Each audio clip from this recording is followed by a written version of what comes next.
You're listening to a podcast from the Finnish Football Show.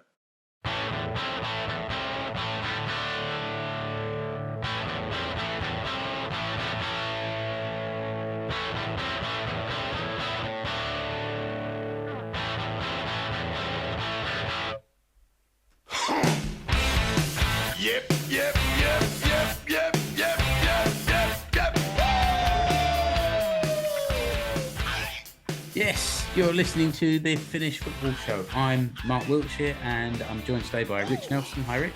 Hello. By Keke Ally. Hi, Keke. Terve. And by Ali Manson, who will be joining us a little bit later.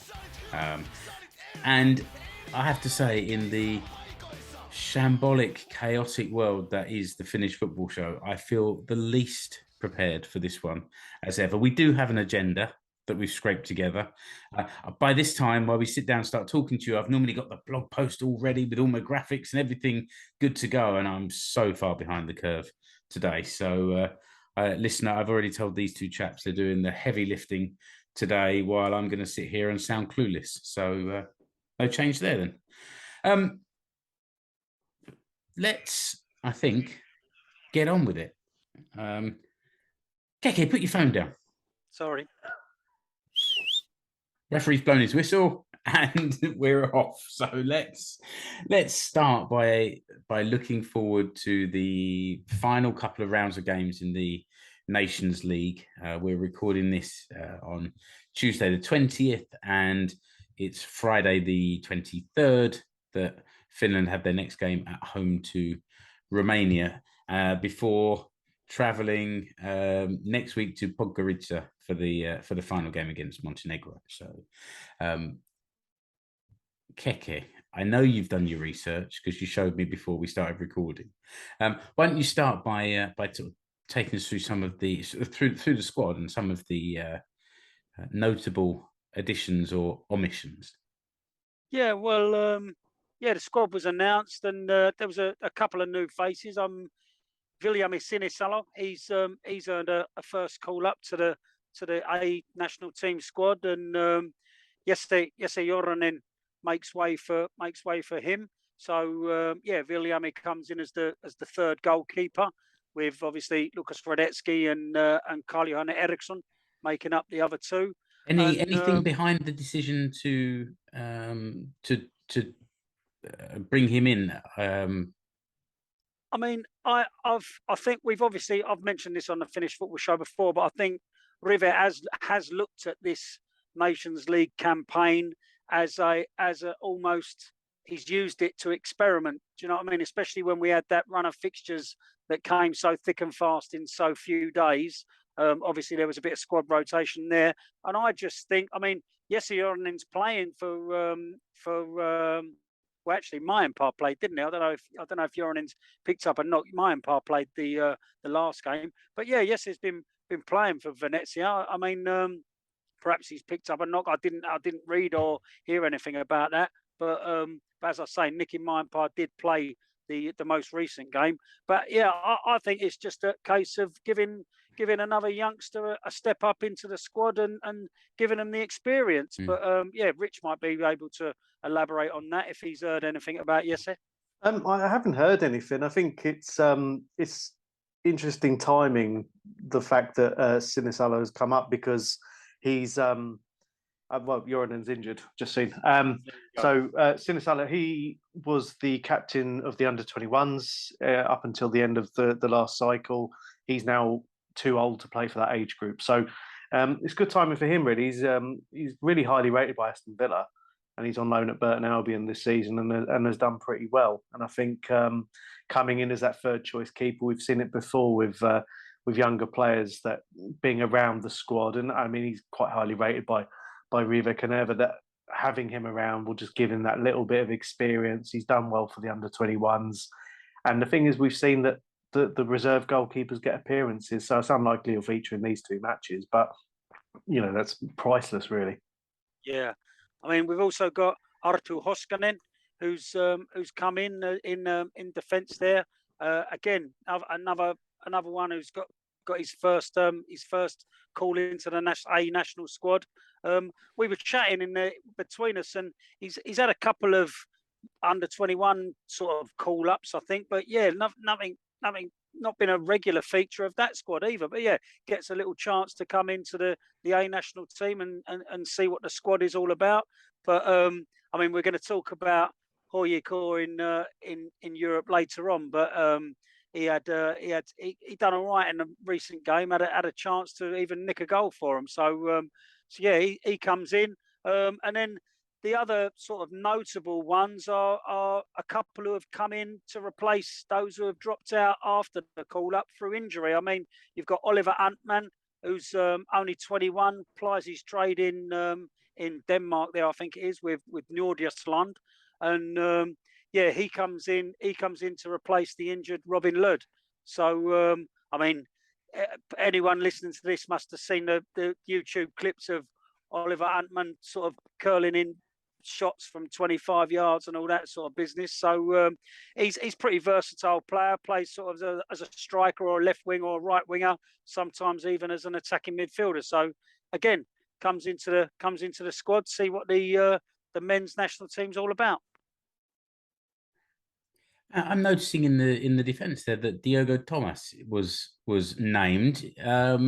He's a KuPS player. Rich, is this first call up? I don't remember seeing his name before. Yeah, he is. He's 25. And I think about a year ago, he said, I think he's got Portuguese parents, Portuguese father, I think it is.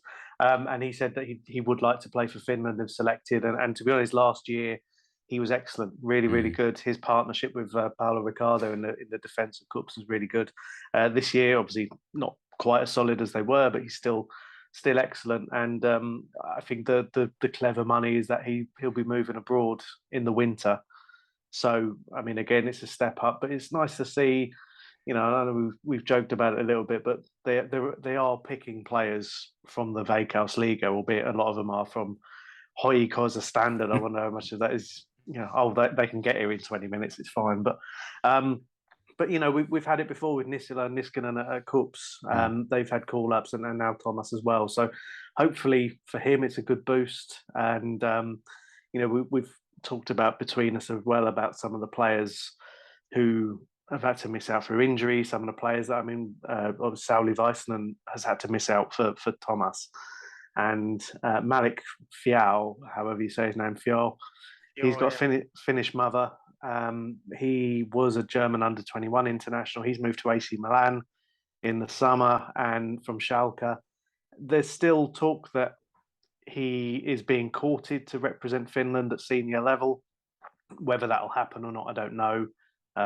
He may well still think he can get in the Germany team, but that's ongoing as well. There's a lot of strength there, and we're seeing, you know, we've talked over the last couple of years about how the evolution of the squad is moving from how it was from that Euro 2020 team that qualified. You know, you've got Ari Yuri and Toivio both now at HJK, although not playing an awful lot due to injuries. But you know, the core of that team has moved on for the most part anyway, and yet we're bringing in new players. That there is an established path from the under-21s. Antman's come in, and I think if he hadn't have got injured at the end of last season, Suhonen at Hamburg was a dead cert for a call-up as well. So there is that pathway now, and I think a lot of players who are coming to the end of that under-21 cycle are looking at thinking, you know, we might get a call-up. I mean, again, getting into the starting 11 or onto the bench is a different matter, but there is that position there that Rive is looking at the under-21s, and they've got a new coach as well, so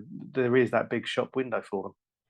I mean, you look across that defence, and you've got obviously Jere Uronen. You know, he's a staple. Then you've got Richard Jensen. I mean, it wasn't that long ago we were talking about him making his debut. You know, and now all of a sudden you see his name in there, and it feels like an established name on the team sheet. Yeah. Then you got Tenho. Obviously, Richard's mentioned Sauli Väisänen, who, you know, poor old Sauli's picked up another injury, but yeah, he's been replaced by Diogo Thomas. Sauli's brother Leo, he's in there. Robert Ivanov, our mate Robert, and then Nikolai Alho and Hoskonen. So some decent names across the defence there. But it is a defence that's evolved, as we've said in the last couple of years. But I think leaves you still feeling fairly sort of secure in it. Yeah. Well, a couple of names that are missing that people might be wondering about, and possibly it's injury, possibly it's form, but no, Daniel O'Shaughnessy. Yeah, he's still injured. You know, he picked up that nasty injury. Was it Romania away? Wasn't it? It was. I'm sure it was Romania away. Picked up that nasty injury, and that's kept him out ever since. So he's on the road to recovery. But yeah, bit too early for him this one. Yeah, he's contracted in Germany, isn't he? Having moved from HJK during the last Karlsruhe. Karlsruhe, yeah. And what about Johannes Silla? He's not been getting as many games in career as he was. I think when he went over there first, I think he started off quite well, scored a couple of goals and was quite vital to the team. I think the team was struggling and again it was starting to get his starts were reduced to sort of minutes off the bench and things like that. And I'm not sure where the Korean League season is in terms of the calendar, but I think it's one of those we've seen. You know, the MLS players have all been injured. Taylor's had to drop out as well. So I wonder if they're looking at where this is in the calendar and everything else. But Nisila, I think he hasn't played as much for his club as he was just after the move. So I do wonder if they've had a conversation there and perhaps missing that for a week, 10 days probably isn't the best thing for him if he's not going to get any game time. I mean, Okay. one that does stick out is made his way back into the squad is Puru Soiri. I mean, Yes. he dropped out of a couple of squads and he's at HJK now. He's been playing recently and he's got himself back into the squad. I mean, you look across that midfield, you've got obviously Rich mentioned there Robert Taylor who's had to pull out. He's been replaced by Santeri Hostika. Then you've got Puru Soiri, Mikhail Soisalo, Glenn Kamara, obviously, who's probably one of the first names on the team sheet, along with Rasmus Schuller. Oni Valakari, he's in there. Lucas Lingman. Niskanen comes back in. I think he missed out one or two squads recently, but he's back in. And then, Kai Kairinen. So, yes, again, regular names, couple of ones who have been out, come back in. So, decent. Some of those players that you just mentioned, for example, Lingman, Niskanen, I suppose, in the last couple of years, when they've come in, they've looked useful. It's not again that it's that evolution of the team. I was really pleased to see Soire come back in because I thought a couple of years ago he looked really lively down that left wing, and last Sunday the HJK game he was a pain in the neck until he went off. And then they brought on someone else who was just as good. It's not easy. Not easy playing against HJK. Well, Lingman has been in good form since he's come back to Finland on loan initially, and when he played, was it the Bosnia game? I think he was really good. Some of the link-up play between him and Pukki was fantastic, and I think he's been one of the key players for HJK's midfield in the European games that I've seen. I saw him against Silkeborg. He was very good, and I don't know what the plan is for him, whether he will look to remain at HJK at the end of his loan deal. But again, these players, they don't tend to go too far. I know Niskanen had, he sort of blazed onto the scene when he was still at KuPS. Then he moved to Germany, that went wrong. And then he did quite well at Dundee United. After his move there, was this season hasn't really got the plan. But and Kairinen played for Lillestrøm against HJK in the summer in the Conference League. So again, these players, they're getting regular game time in decent leagues abroad. So it's nice that they're not going away. And when they do go away for injury or whatever, they're still being considered. Let's have a quick... Sorry, Keke, go on. I was just going to add to that, Schuller's playing well for Djurgården, and they're sort of top or second in the league at the moment in Sweden. They're playing in the, I think it is the Europa League. It's not the conference, is it? It's the Europa League. Djurgården are playing in, and Schuller's picking up minutes in that European competition as well. So I mean, it's great for the lads.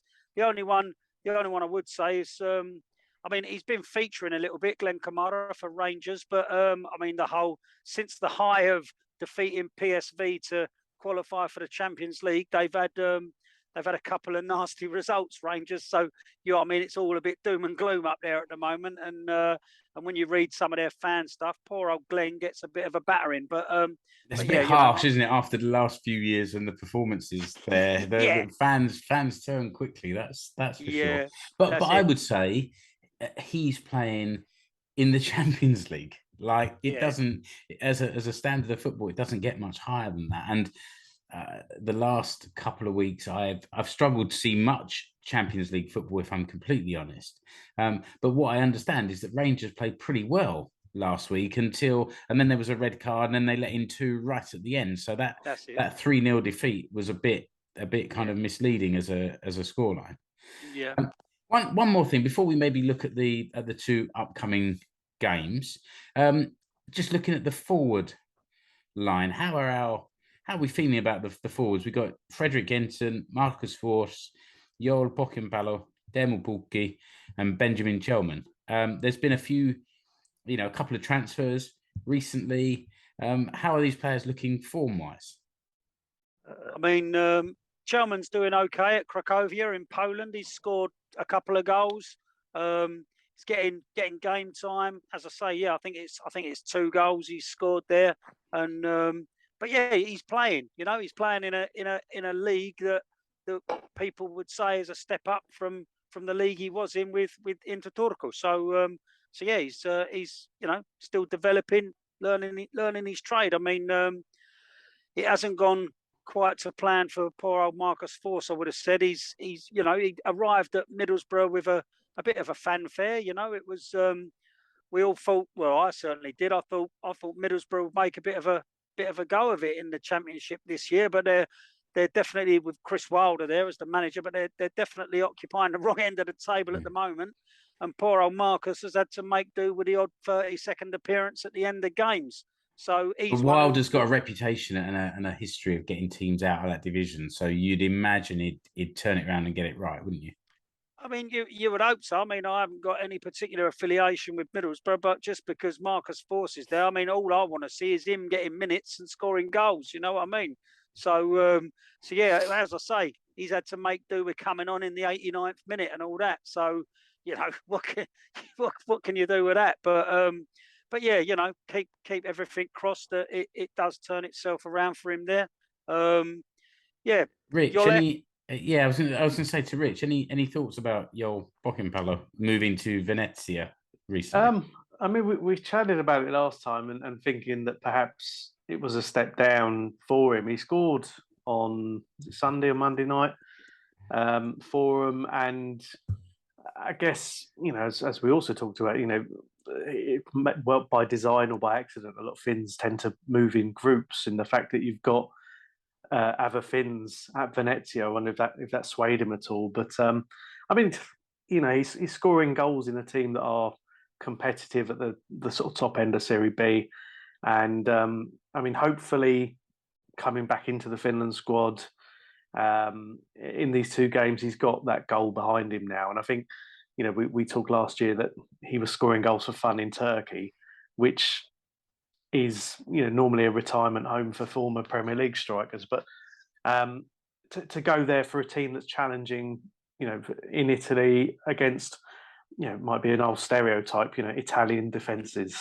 He might learn something out of it. Who knows? But I think it'd be curious to see if he can get a run of games again, because I think Venezia have paid around €1 million for him, so they want their money's worth. I mean, Rizespor had him on loan, and he spent most of his time coming off like 20-25 minutes off the bench and score straight away. So so hopefully if he can get a run of games and playing 90 minutes in that team and they do well, then long term maybe it will be the best move for him. But it's hopefully a step down, a step back up again.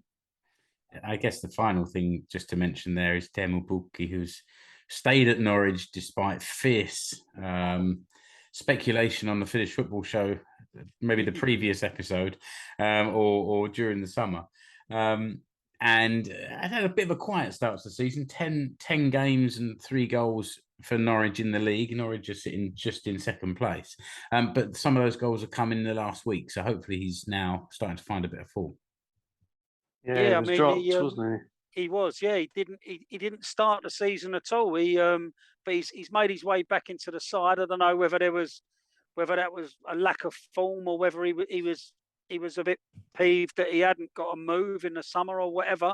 But for whatever reason, he wasn't in the starting 11. He's made his way back to the starting 11, and he's hitting the back of the net. I mean, you look across that. We just spoke about force, but you look across that. The forwards there that have been selected for the squad. The only one we haven't really mentioned is Freddie Jensen, but he's scoring as well. He's picked up a couple of goals in the last few weeks for Augsburg, or in the last month or so, I should say. He's at least found the net once or twice. So there's goals across there. So let's hope they find the back of the net in the next couple of games. All right, then let's look forward to those couple of games. Friday, 23rd, Romania come to Helsinki. I will also be heading down to Helsinki with Lady Satu. And this is our first time legitimately with tickets in the Pohjois-Karre. And that is at Satu's demand, really. It was more than a suggestion. she demanded that we go in there. So we'll be getting there nice and early. We'll probably be marching from the market square up to the stadium, because that's all part of our Huuhkajat match day experience. And then it's Romania, and I was looking at let's have a quick reminder about the table. So this is League. Let's get this right. League B, Group 3. So at the moment, 4 games played. Bosnia-Herzegovina at top with 8 points from 4. Then Montenegro with 7 points from 4. Finland have got 4 points from 4 games, and Romania have got 3 points from 4 games. And those 3 points came against Finland in the away game. Yeah. So what that does essentially mean is that if we win on Friday, we have 7 points. Romania have 3, and they cannot get above us. So Romania would be relegated out of Group 3. So it is, as far as these things are, massive 6-pointers. This is a massive 6-pointer for us on Friday, before we then travel away to, because by then, depending on the result of the other game, which is obviously, quite a tasty local derby out there down in the Balkans area. Montenegro could be top and fighting for promotion, so it'd be good for us to be safe. We're not going to go up realistically, so just keep that place in League B and build again in a couple of years' time. Can I put my silly hat on and just talk about coefficients and seedings? Go on, do it. A bit of science. That's just what we need. Well, these games do matter for qualifying for the next Euros. The seedings for the draw, which is going to be made on the 9th of October, are going to be based on the final league placings in these. So ideally, Finland could be in pot 2 or 3 in the qualifying for that. If you're in pot 2, obviously there's a massive benefit there, but I think that would require Finland probably winning both of their games to push that. But yeah, there is an incentive there again for that, and that draw is it's like 2.5 weeks away now, so we can start planning our fixtures for next year. And this Rich, is the qualifying for the next Euros.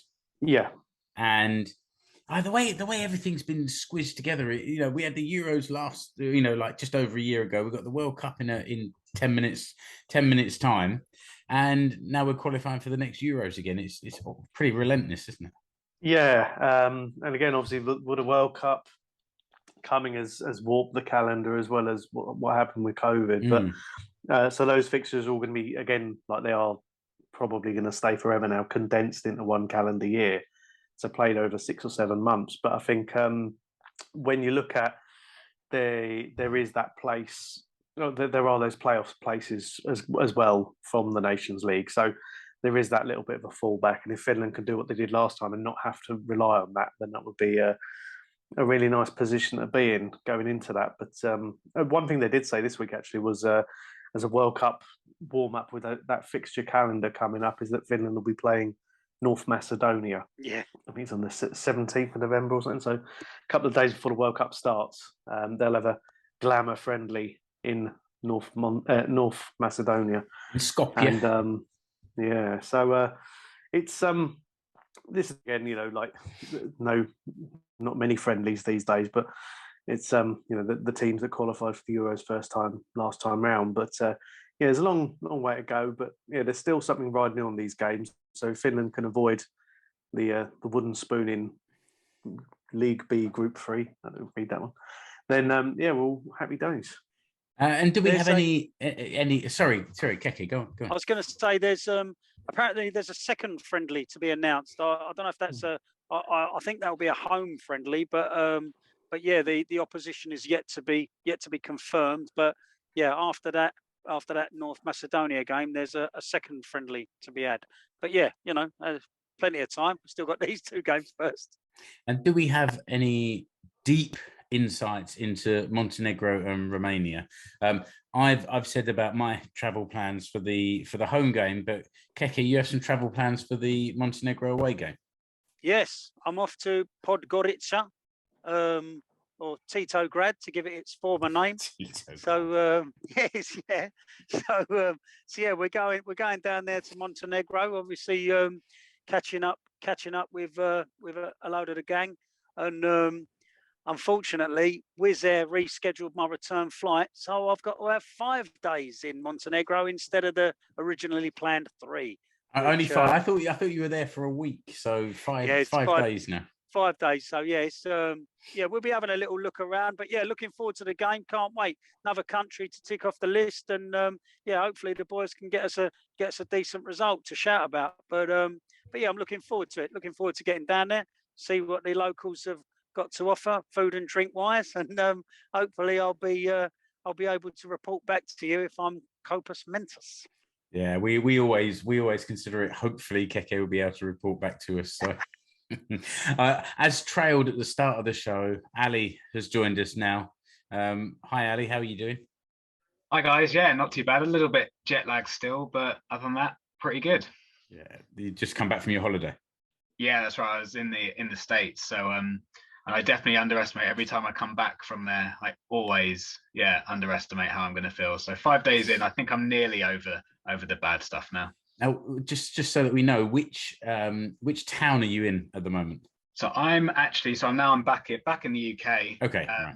And I'm back in Guildford because I've subletted my room in London for another few weeks. So technically, I'm homeless. Okay. Nice. So you're not in Helsinki for the game on Friday? Not on Friday. No, I'm going back to Helsinki in a couple of weeks for the Europa League game, which I'm sure we'll come on to a little bit later. Yeah, but sure. Still in the UK for the moment. Okay. Ali, just sorry, mate. The question on everybody's lips: you in California? You were in, weren't you? Did you see any MLS while you were in the States? What can you report back? Unfortunately, I saw the San Jose Earthquake Stadium. That was about as close as I got. It was frustrating because I did look at some fixtures, and both the LA teams were playing in LA at the same weekend. But I had to do some family time that weekend. So unfortunately, I missed. So yeah, the San Jose Earthquake Stadium was as close as I got to an MLS game, unfortunately. I think that would have been a hard sell to my girlfriend as well. But yeah, maybe next time. Nice one. All right. How about if we move on to look at the Veikkausliiga? I think we've shown we don't have any great deep insights about Montenegro and Romania, or do we, Rich? No, I was just thinking that's normally Hayton's job, isn't it? Well, that's true. Let's have a little moment to pause and reflect and say hi to Mark, who's just taking a bit of a break due to being very busy at work, and we've still got the remaining four of us here holding the fort until he gets back. So I don't know if he'll be doing previews or match reports. I guess keep an eye on the finishfootballshow.com to see what's coming, if anything's coming along there. That was always his baby. So I'm sure he'll be listening to this. So hi, Mark, and we're keeping a seat warm for you. Yeah, get back soon. Our tactical insight into these two games is summed up with Yanis Hadji is still injured. Yeah, that's as much as we've got. So let's move on to the Veikkausliiga, where surely Rich has got stats and numbers and all kinds of things at his fingertips. Coming out my ears, son. Coming out my ears. Oh, I thought that was all the information just disappearing out of your head there, so. I guess we should start by just giving a quick overview of how the season finished. Rich, do you want to just sort of talk through the final regular table in the regular season, the Runkosarja? So the final table after 22 rounds, HJK finished top after beating Honka with a late goal from Anthony Olasanya.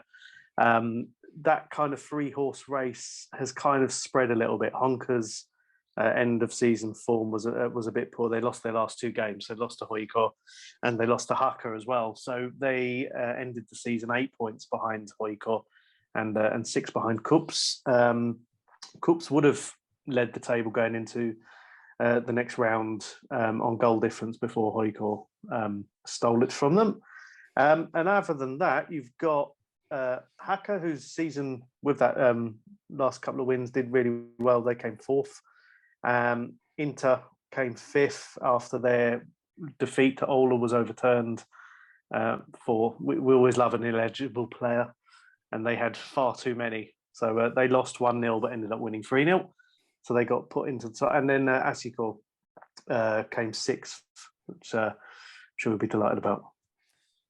Well, yes, of course, the aim is to be in the top half, and I guess for Joaquin Gomez and his team, having got HJK into the top half last season, would be expecting that as the very barest of minimums. So I'll tell you what, mate, that's a result after the start you lot had. It's true enough. Yeah, that's right. And I think, I don't know if we've really talked about this so much, but July sort of kicked us back into some level of form. The interesting thing, he won Manager of the Month, the Veikkausliiga Manager of the Month for July. I think there were 8 games. Not Veikkausliiga game, 8 games in total because of the European games. And we actually lost 3 of those European games. And yet the way the team played gave everyone such a boost and a real kind of feel-good feeling. Apart from my friend Julian, who was on holiday for most of July back over in the UK, missed all those games and came back just as grumpy as he'd gone away before the holiday, because he hadn't really been able to see how well we'd been playing. But something definitely clicked in that time. And I had a coffee with Joaquin in the beginning of August, and we sat down and chatted for about an hour and a half, and it was just pure football. Really, really interesting stuff. Nothing like the point of it wasn't to be an interview. The point of it was just to have a chat, because he came on the show when he first moved over here. And quite often when I'm in conversation with people about football, it's like, oh, Joaquin said this, and you can kind of see some of the things that he was talking about playing out on the field, or how the club is progressing. So, and I think, we knew before the final game of the season that we were going to finish 6th because of the results of Oulu. So it looked quite close, but we were there with a game to go.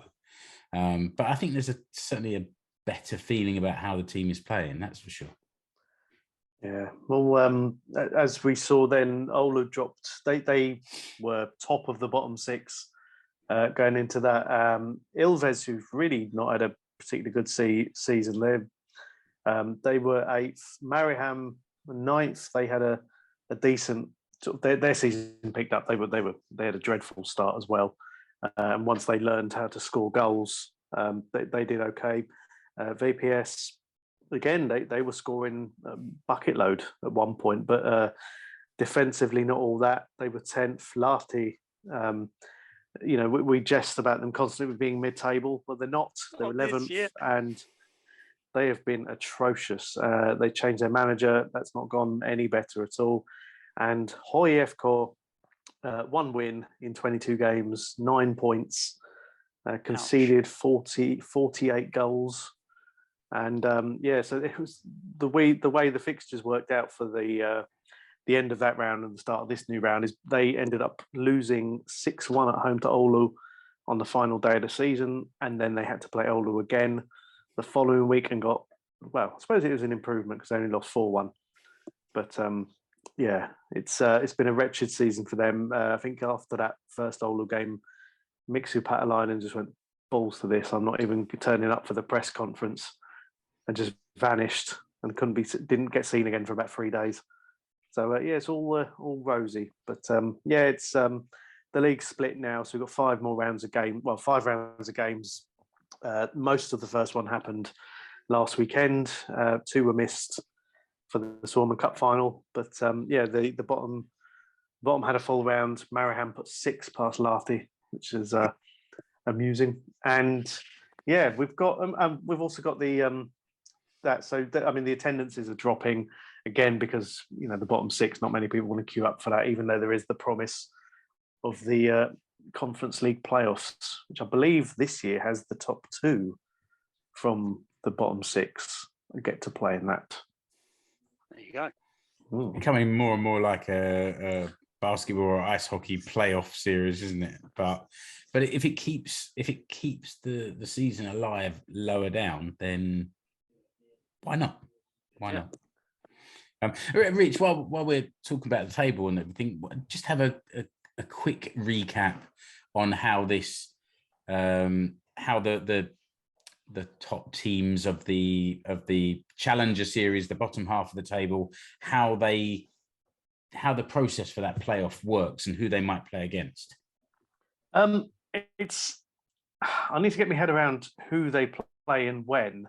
The scenario is that because KuPS won the Suomen Cup on Saturday, so they have qualified for the Conference League already. So you get the bottom 3 of the top 6. So as it stands, Haka, Inter, Asiko, and you've got the top 2 of the bottom 6. So that's currently Oulu and Mariehamn will enter this very convoluted system. I don't think they've confirmed how it's going to work just yet. Okay.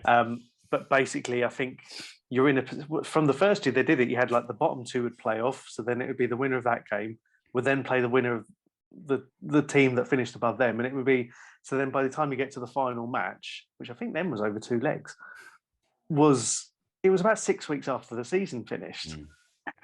So that team then hadn't played for a number of weeks and were then rusty. Yeah. So I'm not sure at what point this is all going to sort of come to a head, but it's very complicated. But at least, like, as you say, it gives those teams a chance to have a crack at the Conference League next season, which is guaranteed a few quid, if nothing else.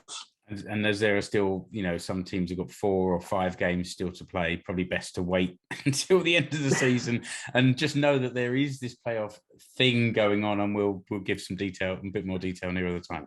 Well, we always love to talk about how badly organised some Finnish football clubs are. And I imagine that some clubs will have players whose contract expires before the end of this tournament. That happened a couple of years ago. I think they postponed the Suomen Cup final. I'm not sure if it was COVID or whether, and it got played on the 1st of November. I believe it was Inter Turku. Most of their players' contracts expired at the end of October. So we were in this position where they were playing either out of contract players or had to sign them on some kind of extension for a couple of days. Just a one-day extension. Yeah. So again, I haven't seen the fixture dates for that yet, but we are guaranteed HJK KuPS on the final day of the season again.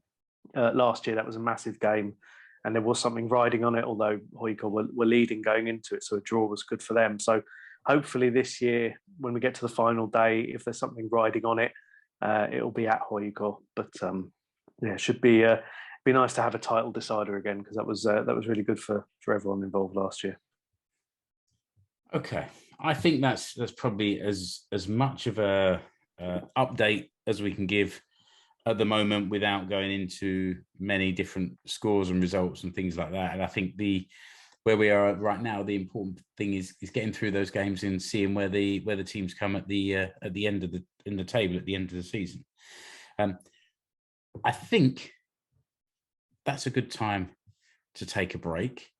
And don't worry, Ali, you're going to be much busier in the second half of this episode. But how about if we just little break and a little advert now. Look at that.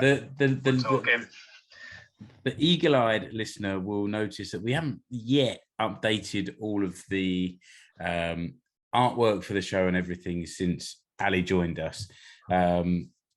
We need to have a little rethink and get some new photos taken and see how that looks. But Keke has been busy with on the old t-shirt front. So we're in the tpublic.com website. It's the Finnish Football Show store, and he's updated the classic names on the back of shirts or the FFS team, design, and it's now in a nice stylish 2-1-2 formation with Ali added down there. Did I hear that numbers changed from last time, Keke? Was there anything behind that? Yeah, there is, but I'm not going to tell you because it's quite sinister. No. there has been a number change. It's all very random, but there you go. So, but yeah, the 2-1-2 formation, classic five-a-side there. But yeah, get yourself, and that's the new shirt as well. We're on the new away shirt. So yeah, look, I think it looks decent. Yeah, very, very good. And the price that's showing on the screen at the moment is €27. That must be a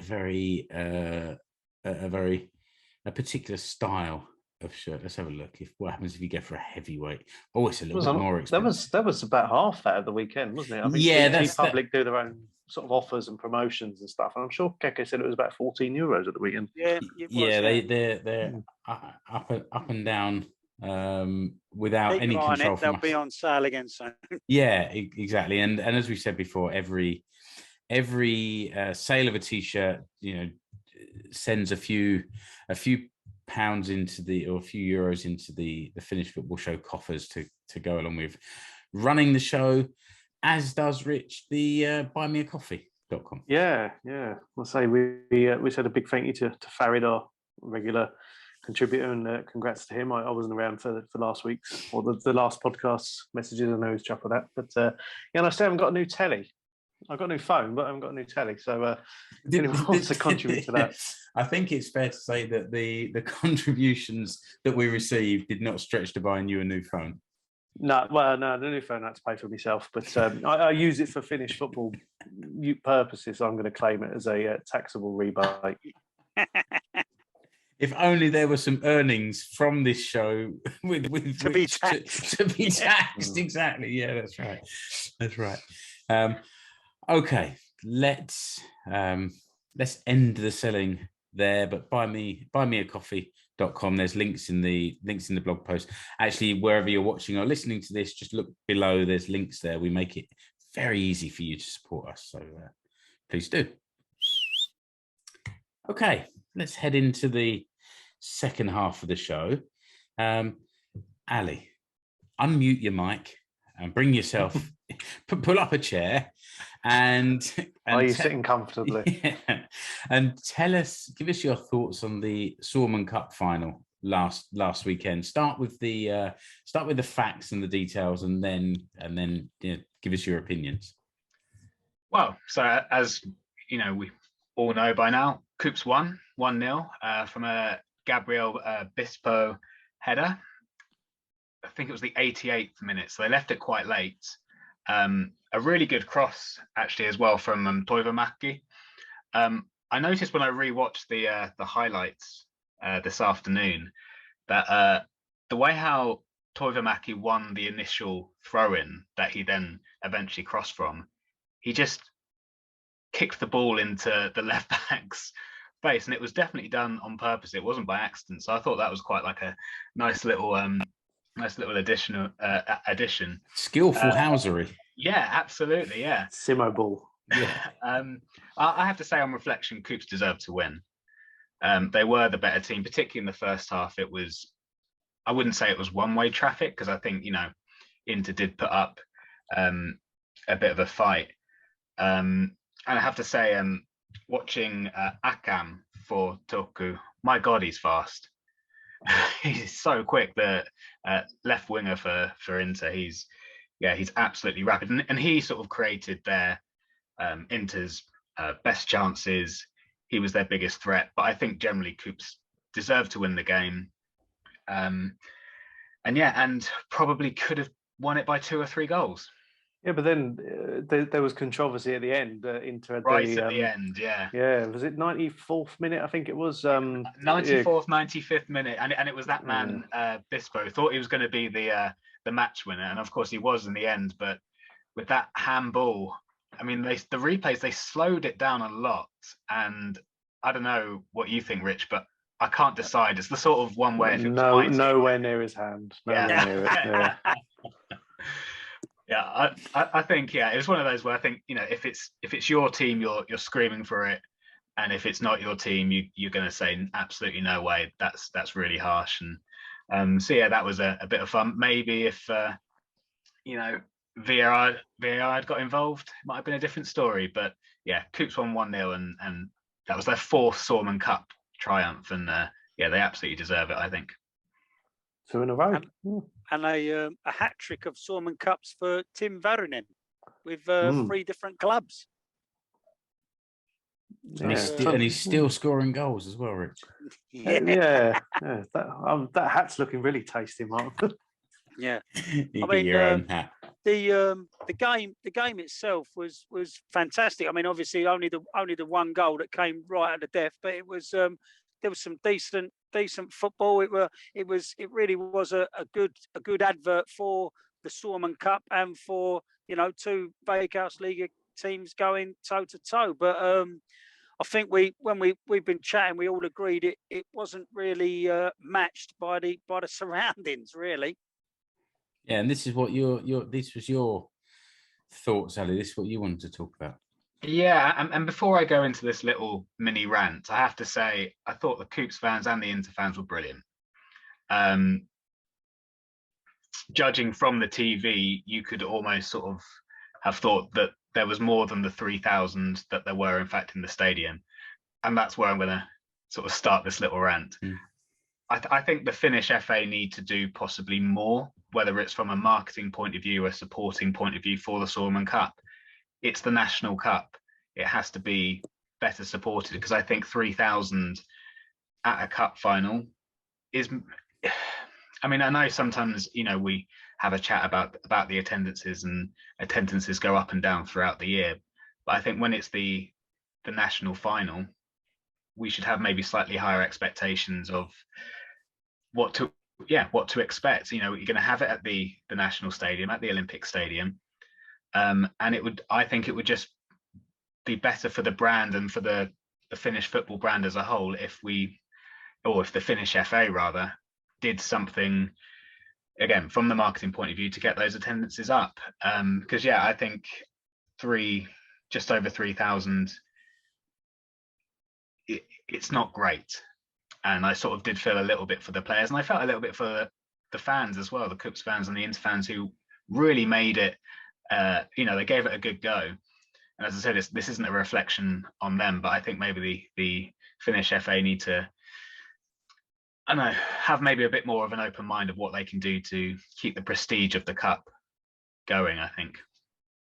I think it's when you look at it in history, though, and this is the problem, is that we've only ever had 1 final where the attendance has been over 10,000. Yeah. And that was from 1963. Haka beat Reipas, and they had 14,000 there. So again, it's one of these strange things, because the Palolito set up a task force a year, 18 months ago to rejuvenate a lot of their competitions, the Suomen Cup first, and now we're seeing with the split of the Ykkönen, the Kakkonen, and whatever they're going to call the one in between, to try and freshen everything up. And the Suomen Cup, everything they've done to rejuvenate the format of the tournament has been absolutely fantastic. It's worked. The problem is you probably had more players playing in the tournament than you had fans at the final on Saturday. And I think, you know, the final should be at the national stadium. The problem is that when you've got teams who aren't from Helsinki or Valkeakoski or Lahti or something like that, they've got to travel a long way. And how do you appeal that to the neutrals? And I think that what the Palaliito have done in this year or so since they've got round to this is they've really marketed the Suomen Cup within football. So within the football community, I think the marketing and everything's gone really well. The press, the publicity, it's all been positive, and I think people have really engaged with that. But they are existing football fans, and again, you know, it took Finland qualifying for the Euros to get the outsider interested in Finnish football in the national team. That's kind of catching on, but we're still at a point where Finland v Romania on Friday, I think at the time of writing, there's been about 16,000 tickets sold. So just under half the capacity as it is. But I think that's the problem, and this is what's going to take decades, generations, and it's something they really have to think about. How do you make that appeal to someone who isn't a KuPS fan, or someone who isn't an Inter fan, or your casual football tourist? It's I mean, it's going to take a lot more than a task force headed up by some of the sauna boys. Did they do the campaign like they've done for some of the Helmerid games for teams to travel down to watch the final? Because that was quite successful. Was that run again for this as well? Well, what they did was they invited every team who participated in the tournament, which I think this year was back up to, it was in the high 300s. I think it was sort of back towards its peak, and I think they were all invited. Had they turned up, it would have doubled the attendance. But again, you're talking everyone from Veikkausliiga down to Apollo, you know, your lot. And again, how do you make that appeal to players from Rovaniemi, Seinäjoki, anywhere all over the country to come down? Because I mean, even if the tickets were subsidised at, I don't know, 5-10 euros, it's a long way to come. Yeah. Well, HJK played in Helsinki on Sunday, so they should have been there, shouldn't they? With the weekend of it, exactly. Yeah, the team should have been there, waving the gold and black flags. I mean, with my simple mind, the only way that I see it is, you know, if you want to get more people through the gate, you've got to make it cheaper, haven't you? I mean, you know, kids for a euro or something, you know, like. If obviously, I mean, I don't geographically for teams from Kuopio and Turku, like Helsinki's pretty much in the middle, isn't it? Do you know what I mean? So it's geographically that's not terrible for those hardcore fans who want to make that trip. But if you want to just try and fill it up, I mean, fill it up with locals, you've just got to make the tickets cheap, haven't you? You know what I mean? So the man in the street can take his kid and they can see one of the teams lift the trophy. Do you know what I mean? It's that's the only way you're going to fill it. I mean, I know we did discuss about whether the game would have been better off being played at the Bolt Arena, whether that would have made, you know, the atmosphere or the chance to fill the stadium a bit easier. But again, by the same token, for the players, I do get the idea that, you know, some of these players, that's their only shot at playing at the Olympia Stadium, isn't it? Do you know what I mean? That's the luxury you get by earning that right to play in that stadium by making it to the final of the cup. So it is a difficult one, but yeah, I mean, in England we've seen the old Kids for a Quid campaign where, you know, the children get in for £1. So maybe that's something they could think about. And it wasn't. You're right that it wasn't the fans of those two teams that needed to do more. Because I don't know if it was a 50-50 split, but if you've got 1,500 people traveling from Turku and from Kuopio, Helsinki is the easiest place for both to get to. You know, it could have been more central, but it's not easier to get to the Rahtina Stadium in Tampere for the KuPS fans. It's easier to get the train all the way down to Helsinki. So it is about marketing outside of those two teams. That's true. Yeah, and I think also, we want to keep the prestige of the cup. So how do we keep that? One of the reasons how we can do that is by keeping it at the Olympic Stadium. Yeah. I think having the winners go into the Conference League is another, that's a big thing. For any club in the league, if you get guaranteed European football, that's fantastic. And yeah, Keke, you're right about, I think the only way to push ticket sales is getting locals in. And if you did that, for example, kids go for a Euro, starting the younger generation getting involved and excited about the Suomen Cup, that's what, I think it was Mark you were mentioning earlier, how the cup can then evolve for generations to come, because this is, not an overnight fix, unfortunately. Okay, well, we put the world to rights there. Let's keep it, in a subject that's close to Ali's heart and look at HJK in Europe. I said earlier already that I've seen one or two Champions League games this season. I haven't managed to catch that many. I haven't seen either of HJK's games, so I'm gonna butt out of this. But Rich, maybe you can set the scene first of all with what's been going on for HJK in Europe so far. Well, yeah. So I can't remember at what point we were the last time we spoke. I think was it pre the draw for the group stage. Can't remember. Yeah, they'd qualified for the for the Europa League. Yeah, but yeah, the draw they had, Roma, Betis, and Ludogorets, was for them really. It was an ideal kind of draw. I think you've got a European giant in there in Roma, with Jose Mourinho and the sort of caliber of players that they've got, that they can bring on off the bench, as we saw in the second game. You've got Real Betis, who have some interesting, they're a big club in Spain, but they've got Manuel Pellegrini's their manager. They've got Joaquin, who's I think is about the same age as me, still playing for them. And you've got Ludogorets, who, a decent competitive team and I mean, they beat Roma in the first game, didn't they? And they have the Finnish link from Turumantala. But I think going into that, I think HJK's ambitions would have been, I guess, do well, enjoy, sell out, get the experience, come third in that group, because there is still then potential. I think, do you drop into the Conference League if you come third? So going into it, there is the ambition. You've got that kind of prestige now, because this is the Europa League, and when they were in the Europa League 7 years ago now, I think they were, and they played Torino, and that was good. But Roma are bigger than Torino. This is a big game. We all hoped, I think between us it'd be Arsenal, Man United, but and they stuck to the guns. They said they wouldn't move those fixtures from the Bolt Arena, and I think having that home advantage against Betis, I know Ali's going to talk about the game, but having that home advantage, having a sold out crowd, in your home arena, and you've got things like the advantage of artificial turf, stuff that a lot of these elite players won't have played on for a long time, certainly in a match. So, it's just a massive thing, and the interest, and unfortunately, from a KuPS point of view, it's going to broaden that financial gap. I mean, HJK probably earn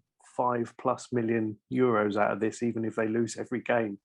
They're going to come away quids in.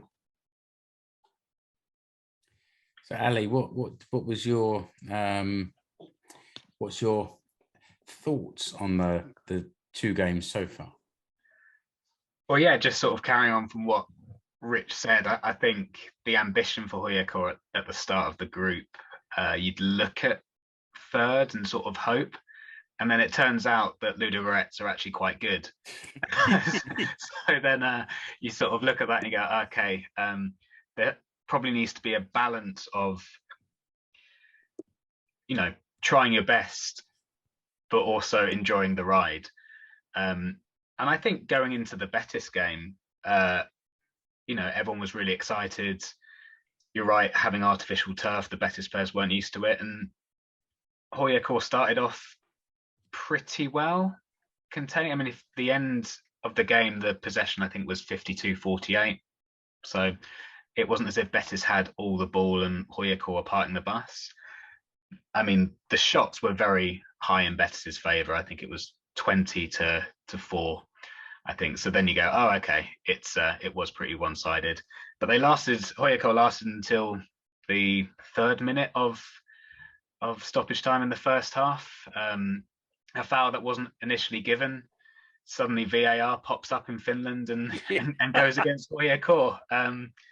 And I mean, we'll come to the VAR decision in the Roma game a little bit later, which I'm really aggrieved about. I think with this one, you know, there's contact, it's soft, but you can kind of maybe see where they're coming from. And then William Jose scores, sends Connor Hazard the wrong way, and suddenly you're 1-0 down and, you know, up against it.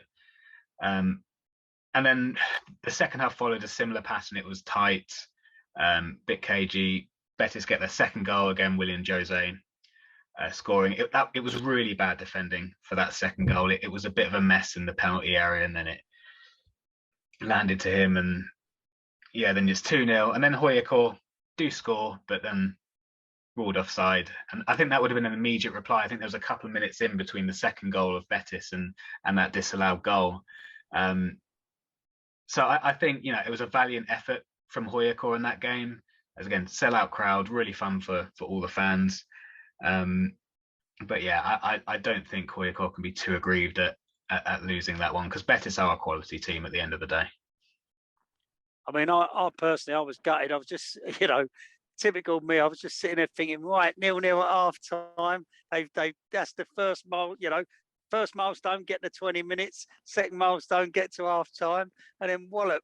3 minutes of injury time and the geezer gives a penalty. Do you know what I mean? I'm like, oh, what a nightmare. But I think, like you said, Ali, I think they can, you know, what joy can you, not joy, but what can you take from losing? I think they were in the game. They were in the game. You know what I mean? It's obviously you've gone down 2-0 home. It's not nice, but like you say, Real Betis, they're an established side, aren't they? Do you know what I mean? Like they've been there, they've done it. You know, so. Yeah, but I think HJK can take some positives from that game, and obviously we'll move on to the Roma game. But I think there was positives there as well. So yeah, moving on in the group, I think they can hold their heads up high, definitely. Yeah. So the next game then Roma away, which is, you know, no small step, is it? Yeah. Yeah, I mean, I was looking at that, and you know, it was a sellout crowd for Roma as well. So I was like, you know, they've all come to see HJK. It was quite fun. There was a quote. I wrote it down somewhere, but I can't find it. But it was from Mourinho, and this isn't verbatim, but he was essentially saying that that the HJK Betis result wasn't as obvious as it seems. Yeah. And I'd like to think he was being genuine, but this is also Jose Mourinho. So it was a nice thing to read, and maybe the HJK players, you know, they might have seen that and gone, yeah, actually he has a point. We've got a chance here in Rome. And I thought the team was set up pretty well, and then, you know, the big moment of the game, I think the incident happened in the 11th minute, but it took a little while for it to for the decision to be made. Tenno been sent off, and I can't see it. I'm sorry. Me either. Like even with the last man rule, I think some players might have got back. But it's frustrating because firstly the challenge wasn't bad; it was a coming together. Yeah, I think he doesn't even foul him, does he? Yeah, they run into each other. He gets the ball, run into each other. But maybe you could call it, you know, if someone's like holding back a player when they're breaking, you know, they know what they're doing. But that wasn't like that at all. They just ran into each other. He got the ball. It is one of the strangest red cards I think I've seen for a while. And had that been at the Bolterena, it would not have been given. even with VAR, I think when there's 60,000 Romans screaming for a red card, the referee, I hadn't seen him before. I'm not going to claim that he's inexperienced because I just haven't seen him before. But I think maybe the atmosphere got to him a little bit. So then HJK have to regroup, and I think they did that really, really well. Again, with 10 men against this Roma team, a really good Roma team. And they had a couple of players, on the bench, like Tammy Abraham was on the bench, Dybala was on the bench, but this was still a really good, Roma team. Jose wasn't playing the kids. No. So yeah, and then they regrouped. They obviously had to keep it tight. Hoskinen nearly scored on the 26th minute from a brilliant cross off the post, and they made it to half time, which as Keke, as you said earlier about Betis, they didn't quite manage that, but they managed it in Rome. Yeah, I mean that's it. I mean, I couldn't believe it. Sorry, I interrupted you there, mate, but I just had to because I just thought to myself, what? The ref's he's been sold. He's bought that, and he, like you said, mate, the Romanisti have all give it one of them, and he's just, if I get out here alive, I've got to show the old red card. So he's done it, but so early on in the game, they did manage to sort of pull it together, and they made it to the magical half time at 0-0, and they've gone in there and I don't know what he said to him. He must have just patted them all on the back and said, well done, lads. Look at this hostile place you've come here. Jose Mourinho, he's won the lot, you know what I mean? And we've got to half time with our goal intact. So, and had that chance at the other end to sort of nick one. So, but yeah, I mean, second half kicks off and he brought on. I mean, there was the big guns were already out there. I mean, Belotti started, didn't he? There was did Pellegrini start as well? I mean, Zaniolo. That's what I'm saying. There was already some decent. So he's not even bringing on the big guns. He just brought on some more big guns. But the little man Dybala come on, and it's only a couple of minutes into the second half where the sort of it all started to go a bit pear-shaped. But yeah, I mean, as I said for the previous game, they've got to take heart from the fact that they went to Rome and for 45 minutes with, most of that period with 10 men, they've kept AC Roma or AS Roma at bay. Do you know what I mean? So yeah, there's positives to take from that. But yeah, the second half, I'll let you fill us in now. Well, yeah, but and a little shout out actually to Connor Hazard, or as the BT Sport commentator he was calling him Hazard, and I was like, well, I'm not sure. Yeah. Does the commentator know he's Northern Irish? I'm not sure. And it was so funny. That did make me chuckle. BT Sport, because obviously, I was watching it on BT Sport, and the bloke he kept calling him Helsinki, didn't he? Here's Helsinki with the ball and all that. I was like, which felt weird. It felt weird, really weird. Yeah. Yeah. But yeah, a shout out to Hazard because I think he hit 6 or 7 saves, which was the second highest of the match day in the whole Europa League, which obviously I think if you're facing Roma, it's to be expected. The only keeper that beat him for that match day was actually the Ludogorets goalkeeper. So yeah, a real hats off to the HJK number one, because it was probably the biggest game of his career, and he can definitely hold his head up high after that performance.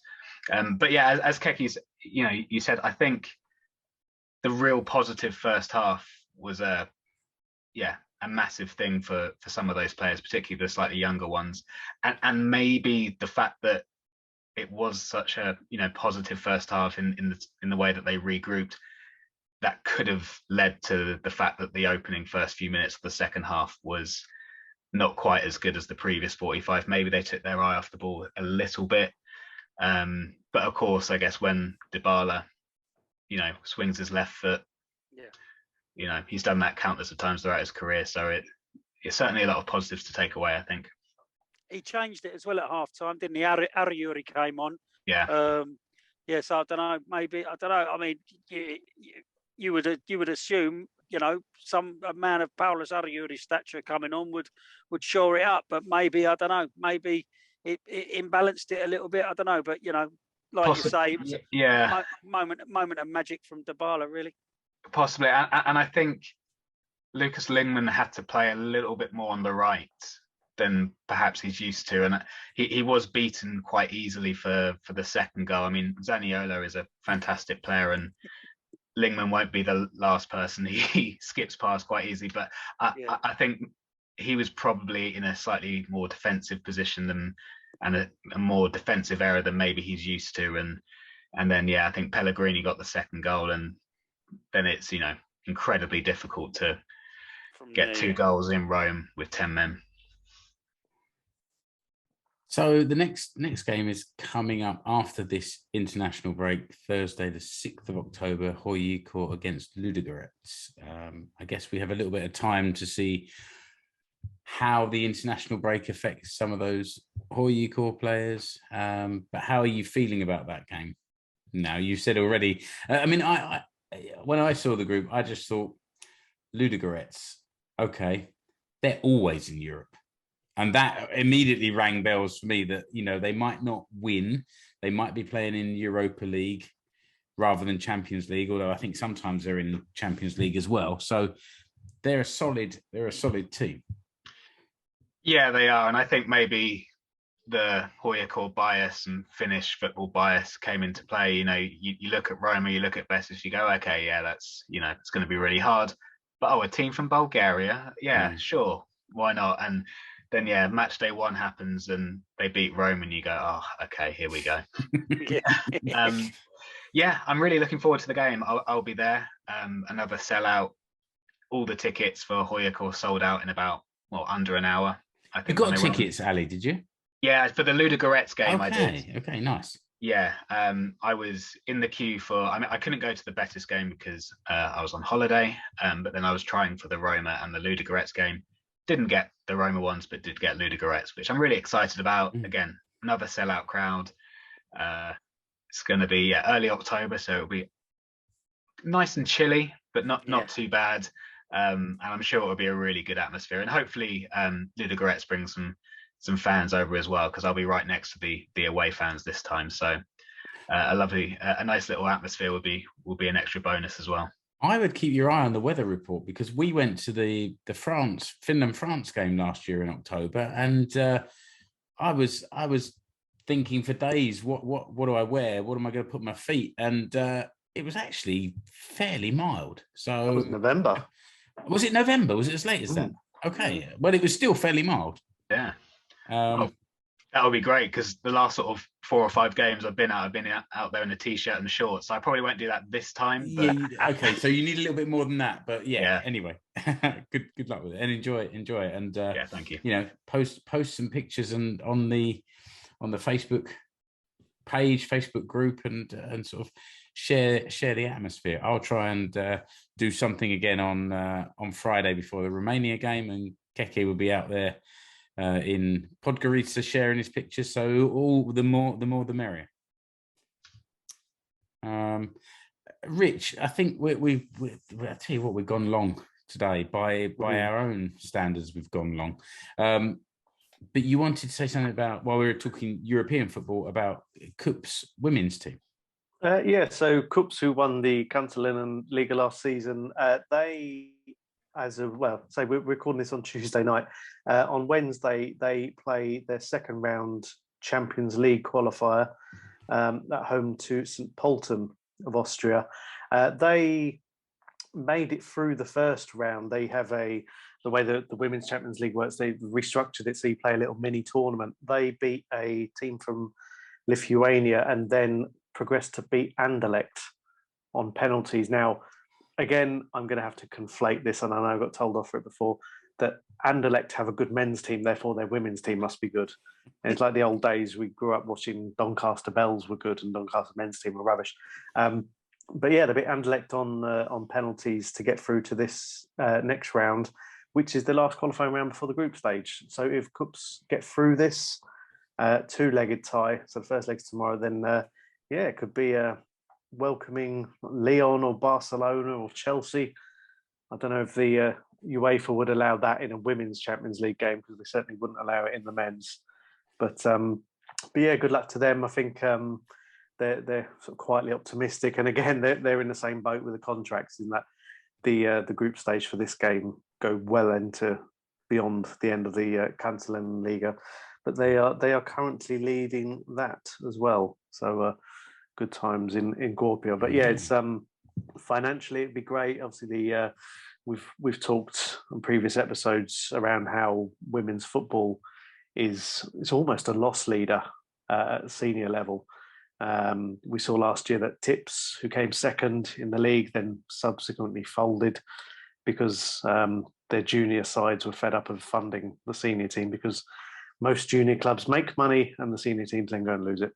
So fingers crossed. I think the first leg at least is on Yle Arena on Wednesday night. So yeah, it should be good. And looking forward to that, and hopefully doing well. I mean, you've got some of the teams that are also in there. You've got Rangers, who are doing well with Jenny Danielson, are playing Benfica. And in the league path tonight, my friend is at the Arsenal Ajax game, played in that sunny Boreham Wood. So yeah, it's all go. So yeah, 2 matches from a very interesting group stage. Fingers crossed. Yeah, it's that Rangers game. Jenny Danielson started for Rangers. That's currently 2-2 with Benfica, with about 20 minutes to go. And Sani Franci also featured for Real Sociedad. They unfortunately went down 1-0 to Bayern Munich today. But yeah, there's tomorrow, as well as KuPS, we've got Ria Erling. She'll be coming out for FC Rosengård. They've got Brann in the Champions League as well. So a few Helmerit to keep your eyes on there. Very good. Thanks, Keke. And I'm sure that you'll be sharing updates from some of those games on the old Instagram, Finnish Football Show Instagram account. So I'll be checking in there, because that's where I get a lot of my updates on what Finnish players are doing overseas. Good man. I think that just about wraps up another show. Rich, thanks for joining us again. Keke, thanks for your time. Cheers. Just one more thing before we do go. We got to say a big thank you to Jukka Raitala, who called it a day for his for the international team today. He's retired from international football. So what was it? How many caps was it? 60 odd? 64, I think it was. 64 caps in 13 years. So kiitos, Jukka. And that could have been in the Huuhkajat section at the start of the show. Could have been. Keke, but anyway, that's fine. Ali, thanks for joining us and bringing your perspectives from HJK and Suomen Cup, and we'll be getting back together, I guess, over the weekend, sometime after the Romania game, to do a bit of a post match, and then also after the Montenegro game. So, chaps, it's in your calendars. Hopefully, we can get ourselves organised. And listener, until next time, thanks for joining us on the Finnish Football Show. Kiitos. You have been listening to the Finnish Football Show. You can find us online at finishfootballshow.com. Remember to subscribe to the show wherever you're listening or watching. You can follow the Finnish Football Show page and group on Facebook and on Instagram. See the links in the episode description below. You can also connect with the 4 hosts on Twitter, at Explore Finland, at FC Suomi, at Escape to Suomi, at Keke Ally. Links to the Finnish Football Show merch stores are also in the episode description.